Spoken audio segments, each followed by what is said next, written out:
Zella Jackson Price, a local gospel legend, reuniting with Diane Gilmore, the daughter she hadn't seen since her birth nearly 50 years ago. My baby. In some ways, you've become a mom again.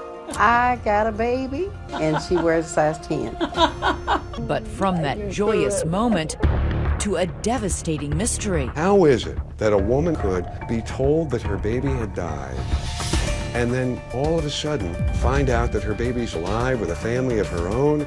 Tonight, the baby-selling scandal that rocked a major American city.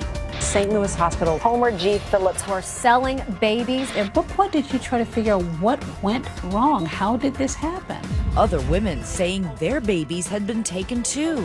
And I want my baby back. A premier metropolitan hospital under attack, with a fire-breathing lawyer fanning the flames. Babies were being sold out of the parking lot. It was pay for play, cash on delivery. And the nurses who say, no way, somebody's lying. It just seems like impossible, ridiculous. It could not have happened. Kiss my Okay. Come with us on our 8-month investigation as we try to solve the mystery with the self-proclaimed loudmouth lawyer. They're going to give her the arch, the stadium. They'll give her the damn state. And the gospel singer. Why are they doing this to me? But what's the gospel truth? Lay it on me, I can take it. I can take it. Mystery in the maternity room. Good evening, I'm Elizabeth Vargas. David is off tonight. As so many of us are starting Labor Day weekend with our families, a different kind of family reunion. It's part of a 50-year-old mystery, one that began in a hospital where a mother says she was robbed of her very own baby. But now a lot of people are asking what really did happen in that maternity room. Here's Deborah Roberts. Zella Jackson Price's heartwarming reunion with her long-lost daughter Diane triggered a media frenzy in St. Louis. An emotional reunion. Meeting for the first time. And beyond. So sad and happy at the same time. I cried with happiness. Together after 50 years. So glad your family is whole again. But that story began 2,000 miles away from the River City. Past the Rocky Mountains on the far side of the country in Springfield, Oregon. A lush lumber town, home to Diane Gilmore and her children, including twin daughters Malika and Mahiska. The 23-year-olds wanted to give their mom a memorable surprise, finding the birth mother she never knew. She had her kids, but she didn't have her mom. This is something that was missing in her life. What was the plan? This year my mom turns 50, and we want to do something for her birthday. So her girls set out to find their grandmother. But who was she and where? Over the years, they'd heard their mom mention a name, Zella Mae Jackson, a clue big enough for the twins to begin some online detective work. We looked her up on Google. It kept popping up, Zella Jackson Price, and like the music that she does. Yeah. I was like, maybe she's a singer. A singer with a following on YouTube. Her Facebook page revealing a familiar gleam in her eye. Did you see any resemblance? Yeah. My twin sister looks like my grandma. And then I see my grandma, her eyes. I said that's my mom's eyes. A striking resemblance. Who could mistake it? So they decide to send Zella this message. Hello, my name is Mahiska Jackson. I believe that you're my grandmother and you're my mom's mom. What you say, baby? And she said, my mother was born November the 25th, 1965 in St. Louis, Missouri, at Homer Phillips Hospital. Does that ring a bell? It sure did. Zella agrees to a DNA test, and guess what? It's a match. And it came out 99.997. That's my baby. Come on, come on. Diane's children then secretly choreograph a virtual meeting with Zella, determined to surprise their mom right down to the blindfold. Don't look, Mom. Their mom is deaf, so they slowly reveal the unbelievable news. We found your mom. Our grandma found your mom. Yeah, Mom. Alive. Mom. She's in tears. On a laptop back in St. Louis, Zella's anxiously waiting to see her daughter for the very first time in nearly 50 years. It's your mother.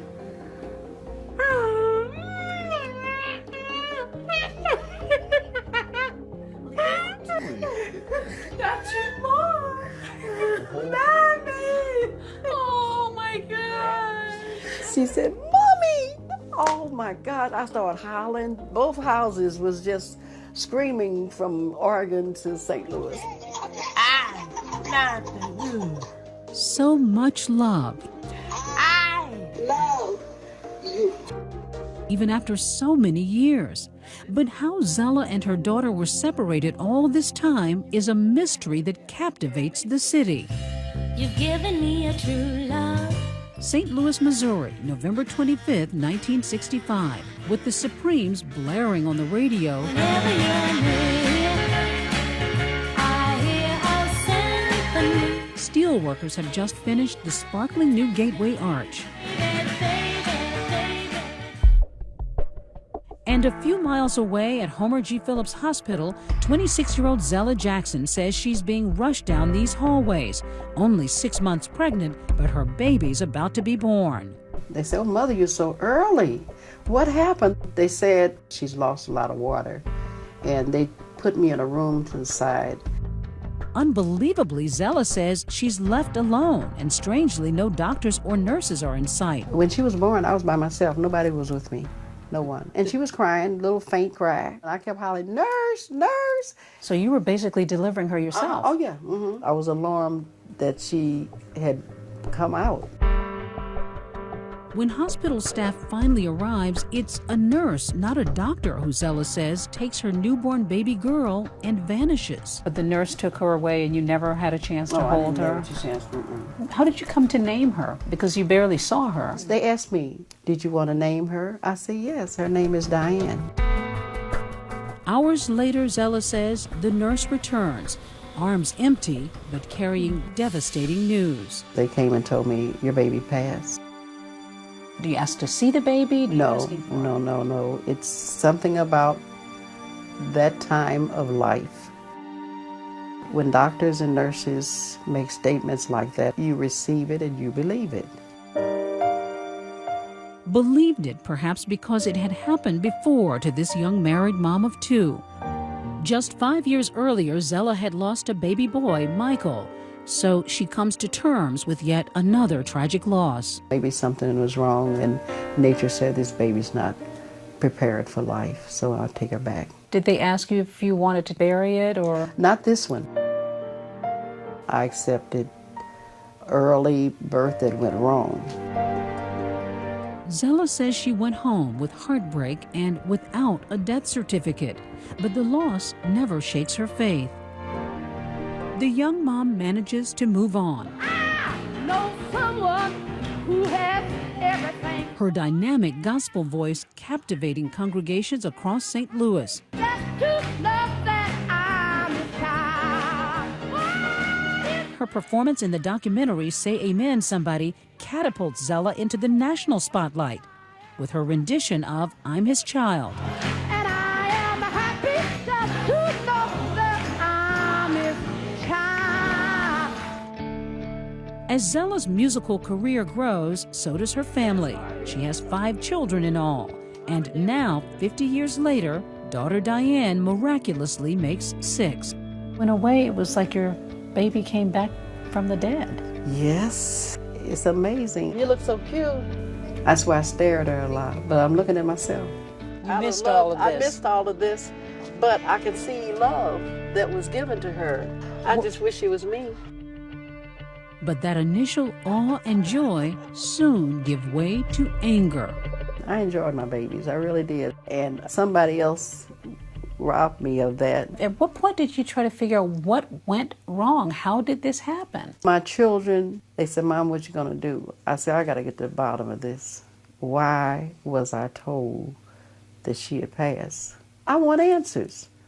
So she hires Al Watkins, a renowned and brash St. Louis attorney. The angst that has been caused by her realization that for 50 years she could not raise her baby, have successes and failures with her baby. You can't help to literally have your heart melt. Was there a suspicion that maybe this was some kind of a strange mix-up? The credibility with which Zella Jackson Price presented couldn't be denied. It became really clear to me that something was significantly amiss.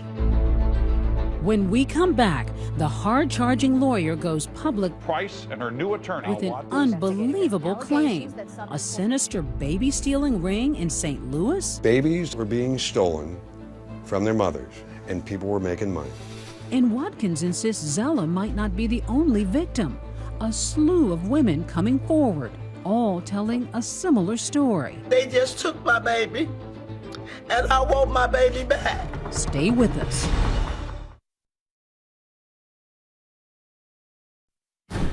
St. Louis, Missouri, gateway to the West. But it's the floodgates that are about to open here with more force than the mighty Mississippi. Renowned gospel singer Zella Jackson Price suspects the city has been keeping a 50-year-old secret. The Zella Price story is causing women to come forward questioning whether they were lied to when told their babies died at Homer G. Phillips Hospital. All sparked by her moving reunion with the daughter she thought had died 5 decades ago. You can't tell me that one child who miraculously shows up 50 years later was the full extent and scope of the exploitation that was in place. How many women would you guess have contacted you? We're approaching 150 women with credible stories. After zeroing in on those stories, Watkins goes on to make a raging allegation, brazenly pointing the finger at that hospital, Homer G. Phillips. The place to buy it was Homer G, and babies were being sold out of the parking lot. It was pay for play, cash on delivery. And Watkins is ready to take on the city, one battered and reeling from the unrest in nearby Ferguson. No peace! I can hold her baby up, Exhibit A, and you tell me a jury in the city of St. Louis gonna listen to this gospel singer that everybody knows and look at this beautiful baby Diane. They're gonna give her the arch, the stadium, they'll give her the damn state. This is wrong, and we owe it to every one of these women. So many women who have come out of the woodwork in the wake of publicity brought on by Zella's case. They want to know if a St. Louis hospital stole their newborns and sold them. The day we visited Watkins' office, here's the scene we found. One anxious woman after another, all with the same searing question. Could my child still be alive? As these women began to file in here, what kinds of emotions did you see? They weren't here to garner sympathy or tears from some skinny little white attorney from the suburbs. They were here to get answers. How many of you delivered children at Homer G. Phillips? Did any of you ever give up this feeling inside that maybe your baby might be alive? Never? Never. And it's been difficult for me because I didn't get a chance to take and see my baby walk for the first time. I did not get a chance to take her to school for the first day. And they just took my baby. And I want my baby back. They have opened up wounds. Otha Brand was just 15 at the time she gave birth, and like Zella says, she never held her baby in her arms. You know, when a mother holds a child, there's contact. And I might have started questioning some things, maybe if I'd have held that child. 63-year-old Jacqueline Butler, a nanny for most of her life because of her love for babies, says hospital staff made up excuses to prevent her from seeing hers. I was told, you can't see her, you have a cold. And I would say, no, I don't have a cold, I want to see my baby. I kept begging to see her, and finally they came back and said that she had died 3 days afterwards, and I had been there 10 and no one had said anything to me. No one came in to tell you? No. How many of you think you might get some answers? All say they never got death certificates and admit they didn't ask questions back then. Most were teens carrying babies out of wedlock, naive, often alone and scared. This is the mid-60s, where the word of a doctor, the word of a nurse, it was the functional equivalent of gospel. The doctor said your baby is passed, or the nurse has said your baby is passed, your baby is passed. At the center of this controversy, Homer G. Phillips Hospital, now a senior living facility. But at the time, the city-run hospital was a beacon of hope in the black community, considered one of the most technically advanced in the world. They were going to show that they were going to deliver Class A care, secondary to none. The firestorm is unfathomable to Dr. Will Ross, an associate professor at Washington University School of Medicine, who was working on a book praising the old hospital when Zella Jackson Price's story breaks. Must have floored you. It did, because we're talking about the legacy of a great hospital, the premier training ground for African American physicians, the pride of that community. In such a prominent hospital, how could something as underhanded as baby stealing happen? St. Louis Post-Dispatch reporter Robert Patrick, who's been on the story, says not everything was running smoothly at the publicly funded hospital. They struggled each year for money, and I think one of the things that suffered was administration, staffing, maybe record keeping. This shouldn't come as a surprise. It was a hospital that was the black hospital. You had supervisory issues, you had personnel issues, you had regulatory compliance issues. So it was kind of the perfect storm for some kind of scandalous activity. Perfect storm is an appropriate, if not perfect, description. The big question many would ask, of course, is why? There wasn't a premium on black babies. Why? St. Louis has always proudly had a large and significant middle-class African-American community. There was a market need, and you had a mindset that this baby doesn't have a chance with this mom. So we're going to do everyone a favor. And by the way, we're going to make some money in the process. So a moral judgment here and a little financial incentive, and it all kind of went together. It's playing God with some babies. With these scathing allegations and so many tearful women coming forward, Watkins puts pressure on authorities to open an investigation. Everybody was shocked. U.S. Attorney Richard Callahan. If true, it was something terrible going on at the time that nobody knew about.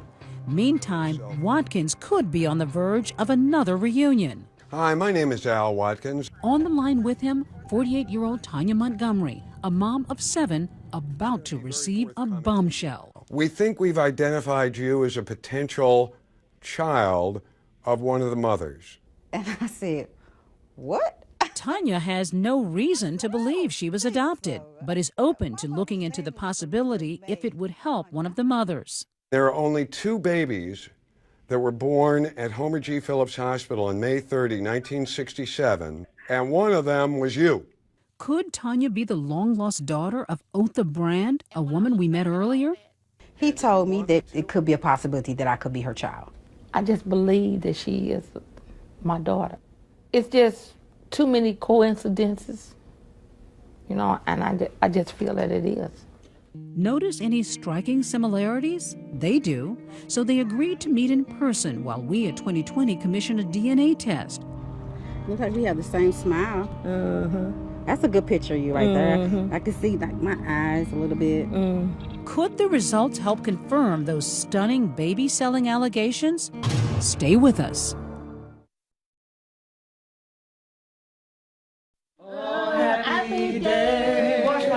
Gospel singer Zella Jackson Price is on cloud 9. Say it one more time. Oh, happy day. As her newfound daughter Diane finds harmony with the sisters she just met. I thought you were floating with the angels. I know you made your return back to earth. With the firestorm of a stolen baby scandal ripping through St. Louis, Zella is quietly catching up on decades of lost time. This is me and your time, mother and daughter time. Mother and daughter time. I got to make up for all those years. 49 years, I got to make up for that. I'm still in amazement. I talk to God. I don't ask him no questions. I thank him. But her lawyer is asking plenty of questions about how and why a hospital nurse would have told Zella all those years ago that her premature baby had died. In fact, the doctor was the class of 74 from In the midst of our investigation, an incredible discovery. A room full of former hospital staff who aren't buying the stolen baby claims. It just seems like impossible, ridiculous. It could not have happened. It's a reunion of Homer G. Phillips nurses who reluctantly let us inside. We don't want to get involved with this negativity. This is why we said don't call us. They've called me about 8 or 9 times. Okay, we need to be quiet. When we met them last summer, they were fuming, insisting that Zella's story was preposterous. No nurse would come and tell someone that their baby passed. That was the doctor's role and responsibility. And Dorothy Thornton, who once worked in labor and delivery, has a message for Zella and her zealous lawyer. When you get the right truth, you owe us an apology, because you have just degraded us like I don't know what. What do you say to folks who worked at Homer G. Phillips who resent this implication that this hospital was complicit in baby stealing? Kiss my. Okay. I've got a job and a duty that will not be compromised because somebody's feelings are hurt. Watkins is deep into the investigation involving baby Diane and lays out more details of his stunning theory. What we've garnered thus far gives rise to the inescapable conclusion that Zella's baby Diane was sold. Sold, Watkins insists, into adoption. But he suspects that once the adoptive parents realized Diane was deaf, they likely returned her. Baby Diane was brought back like a dog to the pet shop. This baby's broke. Boom. Give me a new one. If that isn't jarring enough, he goes further, speculating that Diane was then placed into foster care with a family who was in it for the money and may have been part of a cover-up. They were complicit. Right. An audacious claim against a foster family, one Watkins had never even spoken to. So 2020 tracked down the surviving family and found them enraged. They quickly blew gaping holes in Zella's story. There's something stinky going on. It was Barbara Richardson's mom and dad who raised Diane, taking her in when she was just 4 months old. Not for profit, but out of kindness, Barbara says. They loved me, and they treated her the same as they treated me. So it sounds like love to me. Eric Richardson is Barbara's son. When the story moved from something that could have happened in the hospital to, or maybe this was some kind of conspiracy in which my grandmother was involved, that kind of, to me, crossed the line. In fact, the Richardsons have a starkly different version of events right after Diane was born. When it was time to be released, no one had been to see the child, and no one came. You know, she was an abandoned baby, abandoned at birth. Abandoned at birth? And take a look. Old records from hospital social workers confirm it, saying Diane was abandoned by her mother, Zella Jackson. But the Richardsons have more to reveal, saying that when Diane was 9 years old, her foster mom made it a point to find Diane's biological mom, and even had a name to start the search. She found a Zella Mae Jackson and called her. The woman just said, no, I didn't have a baby. So, I mean, what do you do at that point?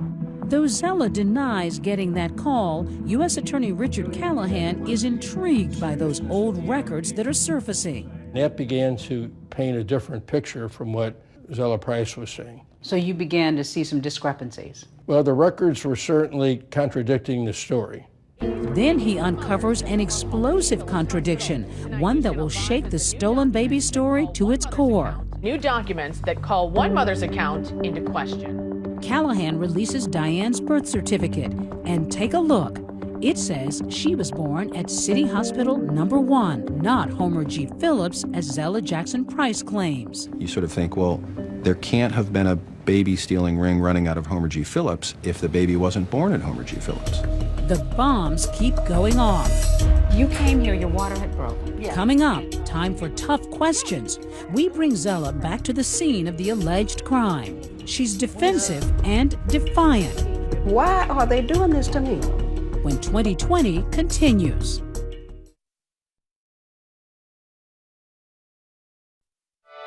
You know I'm your mama.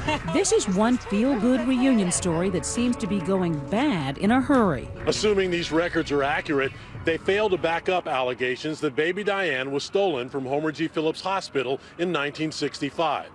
Despite Zella Jackson Price's explosive claim that her long-lost daughter was stolen at birth, there's little evidence to back it up. In fact, her story appears to be falling apart, with decades-old records showing that the baby was born at a completely different hospital than the one she claims. So this would have been the emergency entrance that you came into almost 50 years ago. Yeah. To get to the bottom of it, we caught up with the gospel singer after church and brought her back to the old Homer G. Phillips, now a senior living facility. Could there have been some kind of a trauma? No. They're not going to do me like that to make me think I was at another hospital. No, she was born right here. No doubt in your mind. No doubt about it. Is it possible that maybe you somehow thought that the baby had died and you left and the baby really wasn't died? Hadn't died? No. This really makes me feel bad for me to be accused of saying my baby died. That's an accusation. She even recalls grieving here with a visiting friend, Ruth Grimes, who swore to seeing Zella here in an affidavit. She was crying when I went up to see her and told me she lost a baby. Zella isn't wavering either, insisting she never abandoned Diane. What about paperwork that says they tried to reach out to you? I was easy to find. Why are they saying they tried to reach out to me? I'm a licensed driver. I worked at DePaul. I have a social security number, and you can't find me? But old records suggest that maybe Zella didn't want to be found. Notes from social workers say authorities called, wrote, and even visited her home address, where they were told she moved. And Zella's grandmother and uncle were either unable or unwilling to give any information regarding Mrs. Jackson's whereabouts. You never heard anything. You never heard talk of anybody trying to find you? Nobody trying to find me. My relatives have said nothing to me that somebody was looking for you. That's the first time I heard that. Why are they doing this to me? But for all her denials, Zella did share with us that Diane was conceived out of wedlock. She was separated from her husband and became pregnant by another man, Harvey Price, whom she later married. Circumstances less than ideal for a budding gospel singer. This sounds like what, the stuff of mystery novels? The only mystery in my mind is why the allegations were made to begin with. With mounting evidence casting doubt on Zella's sensational story, U.S. Attorney Richard Callahan announces that baby Diane was not stolen. We can now say with complete confidence that there is absolutely no truth to that allegation. Therefore, our investigation is closed. But with everything seemingly going against him, Zella's attorney Al Watkins refuses to back down. Do you worry that at best Zella could be somehow confused or at worst could be lying? The more documentation that I procure, the more confident I am that the integrity of Zella's story is light years above that which can be associated with records which, quite frankly, look like they were prepared by Helen Keller on crack. He goes so far as to suggest those old documents may have been forged, showing us what he believes to be many inconsistent details. So you don't believe that this birth certificate is authentic? I believe it was an authentic birth certificate created years after the fact for the purposes of secreting the truth as it relates to the birth of Diane and the motherhood of Zella. Incredibly, he even charges that Zella's signature is a fake, and he doesn't stop there. It's signed by a stamp with a Dr. Skaggs stamp. And Dr. Skaggs, if you look at that, was not a doctor as of that date. He was still a teenager. So He didn't become a licensed doctor until years later. So your theory is that that record was falsified? Absolutely. That led us to dig even deeper, starting with that so-called teen doctor signature. This old news article in the archives led us to a major discovery: the real Dr. Skaggs, now living in Florida. And guess what? He was a full-fledged doctor when Diane was born. That's a false comment. At the time of that delivery, I was 27 years old. He agreed to look over Diane's birth certificate for us. Yes, this is my signature on the birth certificate, and it's similar to my signature right now. As for Watkins' other claim that Zella's signature on the birth certificate was forged, since she insists she never signed it, we asked her to give us some extensive handwriting samples, then had an independent handwriting expert take a look. And his conclusion? Zella's handwriting is definitely consistent with that signature on the birth certificate. Dr. Skaggs confirms his signature on this paperwork. A handwriting expert confirms that in all likelihood this is Zella's signature too. Understood. Why can't you just accept that Zella's story just isn't what it seems to be? I'm not going to fold and crumple up simply because I've got the U.S. Attorney's Office that's saying, oh, this is a lying woman. Or I've got Dr. Skaggs down in Florida saying, well, you know, that's my signature. Why is her signature on this paperwork if indeed it's not accurate? You know, that's an issue we're going to have to wrestle with. It's the first time we sense a chink in Watkins' steely armor. Still, he's standing by his client. Why would Zella take her financial resources and go and hire the loudest mouth attorney in North America, pay him money to find an answer to a question to which she already knew the tragic answer? Maybe she didn't know you were so loudmouthed, and maybe she didn't think that this thing would get to be so big. There's not a soul in St. Louis that doesn't know I have a mouth as big as they come. So the looming question, what about all those other mothers who streamed into Watkins' office with unsettling stories of newborns they were told died long ago? When we come back... Looks like it's a chance that you could be my mom. And you could be my daughter, yes. Otha Mae Brand's DNA results are in.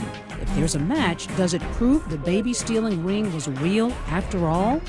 We'll see what's in the envelope when we return. The suspense is killing me.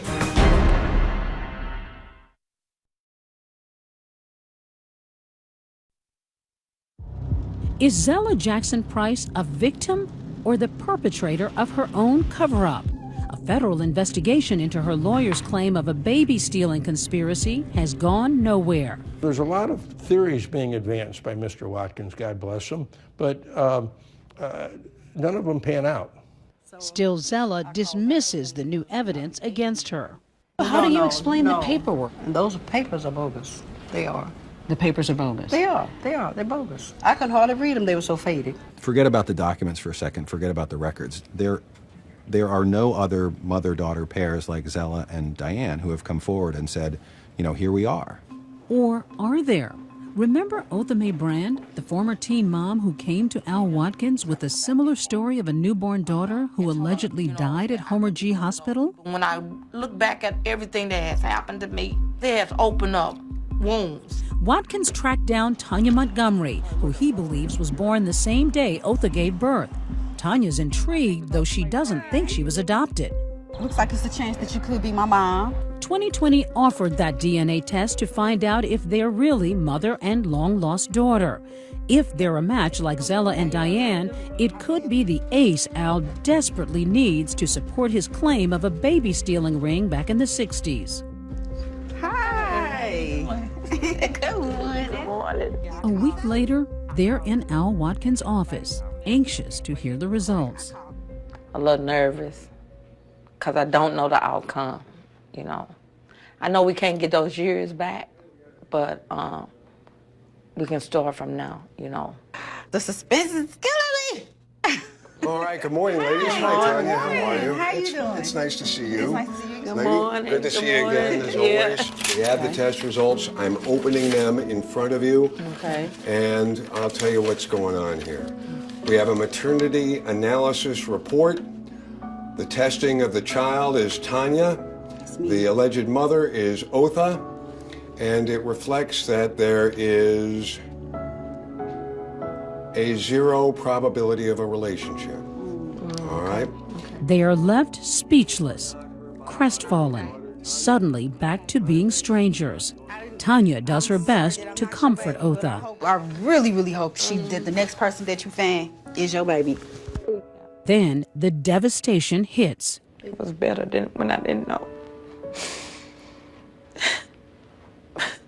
Because all the years I didn't know I'd have nothing to cry about, you know, because I didn't know. It's also a huge setback for Watkins, who's failed to produce any viable proof of a baby-selling ring. Yet, incredibly, he's not giving up, vowing to find answers for all 150 hopeful moms who came to him for help. These are women who have been traumatized by the death of a child. They're coming to you now with the hope that maybe their story could result like Zella's. And aren't you giving these women false hope? do you think it's false hope to tell a woman who comes to me after seeing what's happened with Zella and Diane and say, oh, you know what? Don't worry about the fact that somebody at Homer G. Phillips Hospital said you lost your baby. Don't worry about it. What's the appropriate response? To say, I'm going to look for an answer for you? Or is the appropriate answer to say, you know what, lady, you're full of So the scrappy lawyer fights on, since many say they have no proof their babies died. That is, until St. Louis Post-Dispatch reporter Robert Patrick unearths the dreaded truth. Death certificates for many of those babies. Another blow for Watkins. We were able to document, with at least one source, the deaths of 3/4 of the babies. Still, that leaves 1/4 of these women desperate for answers. And tonight, one of them has a message for Zella. If you indeed did give your daughter up, then you need to, I would say, come clean. But even as many doubt her, Zella Jackson Price is standing tall. It's worth it to have my baby with me. I'll take the scandal, the abuse, and all of that because she's saying I'm happy. And for her to be happy, lay it on me. I could take it. I could take it. That's my child, and they can't take her no more. Happy birthday to you. When we come back, the birthday celebration 50 years in the making. And this St. Louis Rams Hail Mary pass. Have you found any other mothers to match with lost children? Stay with us.